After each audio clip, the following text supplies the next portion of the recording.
Hello बच्चों, चलिए प्रश्न को देखते हैं। हमारा प्रश्न है, उदाहरण देते हुए बताइए कि संक्रमण धातुओं के रसायन के अभिलक्षणों के कारण क्या है। संक्रमण धातु का निम्नतम ऑक्साइड क्या होता है? क्षारकीय होता है। जबकि उच्चतम ऑक्साइड क्या होता है? या तो अभिधर्मी होता है या अम्लीय होता है। इसके कारण क्या है? तो हम क्या देखते हैं, हमारे प्रश्न की मुख्य अवधारणा देखते हैं। तो हमारे प्रश्न की मुख्य अवधारणा तो हमारे प्रश्न की मुख्य अवधारणा क्या है कि हमें क्या बताना है? संक्रमण धातुओं के रसायन के अभिलक्षणों के कारण, निम्न अभिलक्षणों के कारण, कि संक्रमण धातु का निम्नतम ऑक्साइड क्षारकीय क्यों होता है और उच्चतम ऑक्साइड उभयधर्मी अम्लीय क्यों होता है। तो हम देखते हैं कि निम्नतम ऑक्साइड क्या होता है। निम्नतम ऑक्साइड, सबसे पहले क्या देखते हैं, निम्नतम ऑक्साइड क्या होता है। निम्नतम ऑक्साइड क्या होता है? तो निम्नतम ऑक्साइड हम देखते हैं कि क्या होता है। संक्रमण धातु की क्या होती है? ऑक्सीकरण संख्या जब सबसे कम होती है तो वो क्या होता है? निम्नतम ऑक्साइड क्या होती है?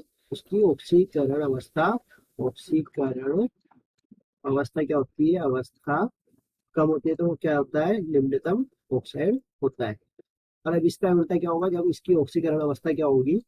ज्यादा होगी तो क्या होगा? वह उच्चतम ऑक्साइड होगा। तो हमें बताना है कि ये क्षार की तरह व्यवहार क्यों करता है और उच्चतम ऑक्साइड उभयधर्मी अम्लीय की तरह व्यवहार क्यों करता है। तो हम इसे उदाहरण के द्वारा देखते हैं। किसके द्वारा देखते हैं? उदाहरण के द्वारा देखते हैं। तो हम देखते हैं MnO और Mn2O7। इसमें यहाँ पे Mn की ऑक्सीकरण अवस्था कितनी है? Mn की ऑक्सीकरण अवस्था यहाँ पे 2, और यहाँ पे Mn2 की कितनी है?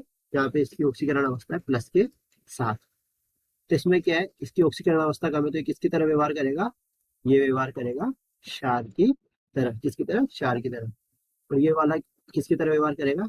ये करेगा अम्लीय, अम्ल की तरह व्यवहार करेगा। क्यों? क्योंकि ये क्या करेगा? ये क्या करेगा? इलेक्ट्रॉन त्यागेगा। क्या करेगा? ये इलेक्ट्रॉन का त्याग करेगा।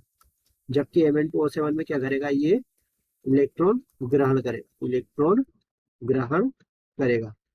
तो इलेक्ट्रॉन ग्रहण करने पर ये किसकी तरह व्यवहार करेगा? अम्ल की तरह। और ये जब इलेक्ट्रॉन त्यागेगा तो क्षार की तरह व्यवहार करेगा। तो ये हो गया हमारा पहला उदाहरण। अब हम दूसरा उदाहरण देखते हैं। तो दूसरा उदाहरण क्या लेते हैं हम? CrO और Cr2O3। तो यहाँ Cr की ऑक्सीकरण अवस्था कितनी होगी? +2। और यहाँ Cr2 की +3। तो यहाँ पे Cr किसकी तरह व्यवहार करेगा? क्षार की तरह व्यवहार करेगा। क्यों करेगा? क्योंकि ये क्या करेगा? इलेक्ट्रॉन का त्याग करेगा। इलेक्ट्रॉन का त्याग करने की इसमें प्रवृत्ति होगी। जबकि यहाँ Cr2 किसकी तरह व्यवहार करेगा? उभय धर्मी की तरह। किसकी तरह? उभय धर्मी की तरह व्यवहार करेगा। क्यों? क्योंकि इसमें क्या होगी? इलेक्ट्रॉन को इलेक्ट्रॉन को ग्रहण करने की भी प्रवृत्ति होगी और साथ ही साथ इलेक्ट्रॉन का त्याग करने की भी प्रवृत्ति होगी। तो ये किसकी तरह व्यवहार करेगा? ये उभयधर्मी की तरह व्यवहार करेगा।